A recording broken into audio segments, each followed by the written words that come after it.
อัปเดตฝนฟ้าอากาศภาคอีสานประจำวันพุธที่ 25 มิถุนายน 2568เฮาไปรับชมรับฟังกันเลยค่ะ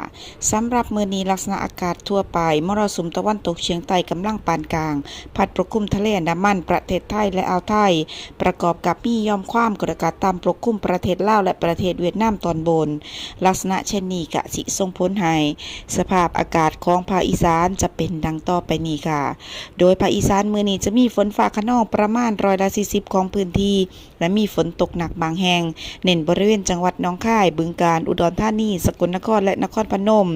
อุณหภูมิต่ำสุด 23-25 องศาเซลเซียสอุณหภูมิสูงสุด 32-35 องศาเซลเซียสลมตะวันตกเฉียงใต้ความเร็วลมอยู่ที่ 10-20 กิโลเมตรต่อชั่วโมงเฮามาอัปเดตในส่วนของเรดาร์ฝนล่าสุดกันเลยสำหรับเรดาร์ฝนล่าสุดจากตรวจพอกลุ่มฝนอ่อนถึงปานกลางอยู่ที่อำเภอสังคมจังหวัดหนองคายอำเภอหน้ายุ่งน้ำสมจังหวัดอุดรธานีอำเภอเชียงคานเมืองปากชมหน้าดวงผู้เรือจังหวัดเลยค่ะอัปเดตให้อีกหนึ่งเรดาร์ค่ะสำหรับเรดาร์ที่2ตรวจพอกลุ่มฝนอ่อนอยู่ในเขตอำเภอหน้ายุ่งเมืองอุดรธานีจังหวัด